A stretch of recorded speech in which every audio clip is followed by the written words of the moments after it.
नमस्कार, capital TV देख रहे हैं आप। मैं हूं आपके साथ पूजा। ब्रेकिंग नाउ में बड़ी खबर आपको बता रहे हैं। जमानत पर रोक के खिलाफ सुप्रीम कोर्ट पहुंचे अरविंद केजरीवाल को बहुत बड़ा झटका लगा है।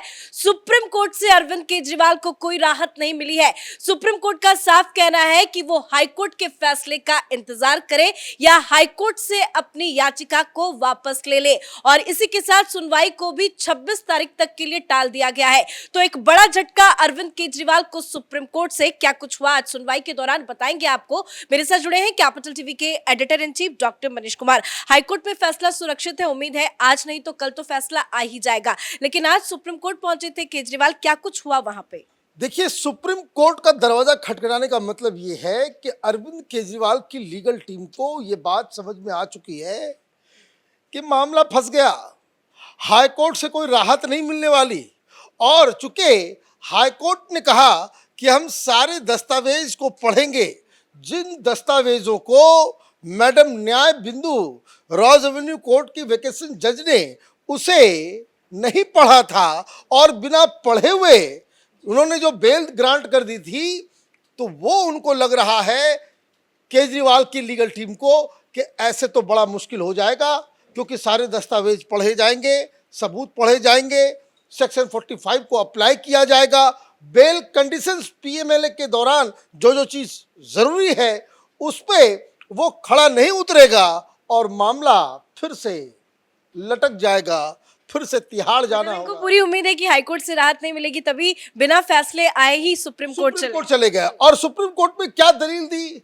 सुप्रीम कोर्ट में ये दलील दी गई कि हाईकोर्ट जो है वो गलती कर रहा है, ऐसा अनप्रेसिडेंटेड काम हुआ है। सिंघवी साहब ने छूटते ही क्या कहा? उन्होंने कहा procedure of staying bail on the first day and first challenge is unprecedented. ऐसा कभी नहीं हुआ जो हाईकोर्ट ने कर दिया। क्या दलील दी जा रही थी कि 10:30 बजे सुनवाई शुरू होती है और पहले ही बेल के ऊपर स्टे लगा दिया जाता है। अभी ऑर्डर अपलोड हुआ नहीं, लेकिन फिर भी जो है स्टे लगा दिया जाता है। ये अनप्रेसिडेंटेड है। Balance of convenience is completely in my favor. If the bail is reversed, he will certainly go back to jail, and he did after Supreme Court's interim bail. उन्होंने कहा कि देखिए क्या हो जाता, बेल मिल जाती, वो बेल मिल गया होता, और अगर हाईकोर्ट इस बेल को जो है वो कैंसिल कर दिया होता तो वो फिर वापस जेल चले गए होते। कौन सी बड़ी बात थी? सुप्रीम कोर्ट ने भी इंटरिम बेल दिया था, तो हम बेल के ऊपर 21 दिन बाहर आए, प्रचार प्रसार किए, फिर वापस चले गए। तो इसमें कोई बड़ी बात नहीं, लेकिन ये अनप्रेसिडेंटेड काम हाईकोर्ट की तरफ से किया गया। In second point, he is not a flight risk. वो भगाड़ा नहीं है, वो भागेगा नहीं देश छोड़ के। Suppose the SC dismisses ED's appeal, how does the learned जज compensate for the time he lost? और अगर वो उनका ये दूसरा दलील है कि अगर सुप्रीम हाईकोर्ट ने ईडी के अपील को रिजेक्ट कर दिया, कि कहा कि नहीं भाई वो ठीक है, लोअर कोर्ट ने जो फैसला दिया वो सही है, तो ये जो 3-4 दिन फालतू वो जेल के अंदर रहे, उसकी भरपाई कैसे हाईकोर्ट करेगा? ये सवाल पूछा गया। जज साहब ने सुना, उन्होंने, जस्टिस मिश्रा ने बड़े प्यार से कहा कि सिंघवी साहब 1-2 दिन का मसला है, हाईकोर्ट का ऑर्डर आ जाएगा, हम लोग फिर बातचीत करेंगे। तो सिंघवी साहब ने कहा कि why can't I be free in the interim, I have a judgement in my favour. उन्होंने कहा कि लेकिन अगर आप 2 दिन के बाद सुनेंगे तो अभी हमको कम से कम बेल दे दीजिए, हमको राहत दीजिए जेल से बाहर निकलने के लिए, और जब आप फैसला करेंगे हम वापस चले जाएंगे। ये उनकी तरफ से मांग की गई। जज साहब ने कहा, if we pass an order now we will be prejudging the issue. It is not a subordinate court, it is a high court. तब टाइट होकर जस्टिस मिश्रा ने कहा कि भाई सुप्रीम हाई कोर्ट एक फैसले पे जा रहा है, उसके फैसले को आने दीजिए। अगर उसके फैसले के पहले ही अगर हम कुछ कह दें या कोई जजमेंट दे दें तो वो प्री जज हो जाएगा। वो इसका मतलब वो हमारा कोई हाई कोर्ट जो है वो कोई हमारा सबऑर्डिनेट कोर्ट नहीं है। After all it is high court, तो उसके लिए आपको इंतजार करना पड़ेगा। तो ये दलीलें भी गई। आप देखिए, आम आदमी पार्टी वाले यही दो दलील दे रहे थे दिन भर। जैसे ही हाईकोर्ट में इनकी बाहर निकलने के ऊपर जो है रोक लगाई गई, तब से आम आदमी पार्टी घूम घूम के ये बात करी कि भाई ये कैसा ये है, ईडी ने ये क्या कर दिया, हाईकोर्ट ने ये क्या कर दिया, कि कोई सेटिंग है, तो ये जो सरकार मोदी करवा रहे हैं। सुप्रीम कोर्ट ने कह दिया कि भाई अभी नहीं, कोई सबऑर्डिनेट कोर्ट नहीं है, वो इंडिपेंडेंट कोर्ट है, हाई कोर्ट है, उसको मजाक में मत लो। फिर सिंघवी साहब ने कहा द लर्नड जज, वो हाई कोर्ट के जज के बारे में कह रहे हैं, prejudges the matter at 10:30 because an order is pass to stay without giving reasons. He had given a compilation of 10 judgment of SC that bail once granted cannot be stayed without special reasons। तो वह बहुत सारी दलीलें दी गई, तो जिसके ऊपर justice Mishra ने कहा कि mister Singhvi, what we propose to do is we fix a date, probably next week. Let the order of the court come on record. Without the order on the record, ये बोल ही रहे थे, उन्होंने कहा कि भाई ऐसा है कि एक बार हाई कोर्ट का जजमेंट आ जाए, वो रिकॉर्ड पे आ जाए, उसके बाद हम सुनवाई करेंगे, अगले वीक सुनते हैं। तो सिंघवी साहब बीच में ही कूद पड़े, उन्होंने कहा the SC did not wait for the order and stayed it. उन्होंने कहा माय लॉर्ड, ये काम तो हाई कोर्ट ने नहीं किया, हाई कोर्ट तो ऑर्डर पढ़ा भी नहीं है, पहले ही स्टे लगा दिया। तो जस्टिस मिश्रा ने कहा if SC has committed a mistake, why should we repeat it. बोला अगर आपकी नजर में हाई कोर्ट ने गलती कर दी कि बिना ऑर्डर को पढ़े हुए स्टे लगा दिया, तो ये गलती हमसे क्यों करवा रहे हो आप? ये कौन सी बड़ी बात है, 2 दिन की बात है। Let us have it a day after tomorrow, we are not expressing any opinion. उन्होंने कहा कि हम कोई अभी ओपिनियन देना वो बेकार की बात है। आप जिस चीज के लिए जिद कर रहे हो कि अभी छुड़वा दो, अभी ये कर दो, भाई हाईकोर्ट का इंतजार कर लो। उन्होंने कहा भाई हाईकोर्ट तो इंतजार नहीं किया था, वो तो बिना ऑर्डर पढ़े हुए जो हमारे केजरीवाल के बेल के ऊपर स्टे लगा दिया। तो जज साहब ने कहा कि भाई ये हमसे मिस्टेक मत करवाओ, ये आराम से, क्या समस्या है इस पूरे केस में?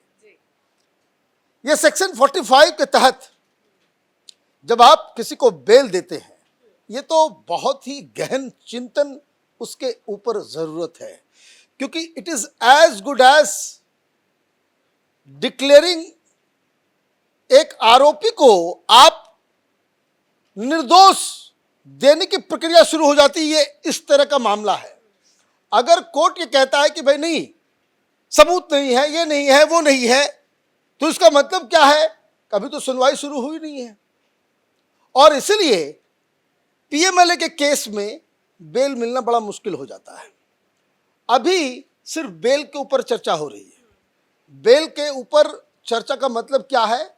अरविंद केजरीवाल को कोर्ट में यह साबित करना पड़ेगा कि इस केस से उसका कोई लेना देना नहीं है, नंबर 1। नंबर 2, ये जो हवाला का जो कारोबार हुआ, पैसे आए गए, उससे मेरा कोई वास्ता नहीं है। नंबर 3 कि हमारे जो हवाला के जरिए जो पैसा आया, उसमें हमारा कोई से नहीं है, हमने उसका इस्तेमाल नहीं किया या हमारे पास नहीं है।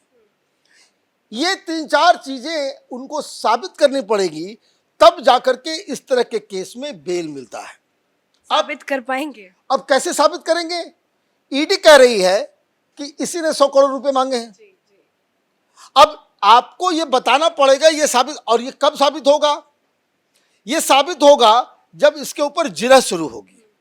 अभी नहीं कि बेल के मामले में वो सारा डॉक्यूमेंट, सारा जिरह सब कुछ शुरू हो जाता है, ऐसा नहीं होता है।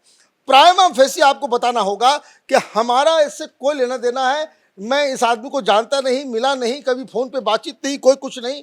लेकिन दिक्कत क्या है कि जितने भी इस केस में आरोपी जेल के अंदर सड़ रहे हैं, सबका रिश्ता केजरीवाल से है, सबका रिश्ता है। दूसरी चीज, ईडी क्या कह रही है कि एक तो ये इंडिविजुअल लेवल पे 100 करोड़ रुपए इसने मांगे, और आम आदमी पार्टी के सर्वे सर्वा होने की वजह से, उसके सुप्रीमो होने की वजह से जो पैसे का इस्तेमाल हुआ, वो आम आदमी पार्टी के प्रचार प्रसार में हुआ, तो he is also liable for that. तो आप तो डायरेक्टली उसमें कनेक्टेड हो, तो ऐसे में बेल मिलना तो बिल्कुल नामुमकिन सा है, बेल मिल ही नहीं सकता। अब ये मैडम न्याय बिंदु ने क्या देखा नहीं देखा, हालांकि टू बी ऑनेस्ट उन्होंने साफ साफ जो है ये कह दिया कि हमने कोई डॉक्यूमेंट नहीं पढ़ा, बिना डॉक्यूमेंट पढ़े हुए ही हम ये जजमेंट दे रहे हैं। उनको लगा कि भाई जब आप डॉक्यूमेंट ही नहीं पढ़ोगे, आप सबूत ही नहीं सवाल तो देखोगे, वही है ना कि इतनी हड़बड़ाहट क्यों थी, क्यों बेल दे दिया? तो ये बेल जो दिया गया ये गलती है। इसलिए सुप्रीम कोर्ट ने हाई कोर्ट ने अनप्रेसिडेंटेड काम किया कि पहले उसके ऊपर स्टे लगाओ और उसके बाद अब कल या परसों हाई कोर्ट का फैसला आएगा, फिर ये लोग they will be free to go to high court. अब देखिए आगे क्या होता है, लेकिन एक चीज तो है कि अरविंद केजरीवाल को सुप्रीम कोर्ट से बहुत तगड़ा झटका लगा है।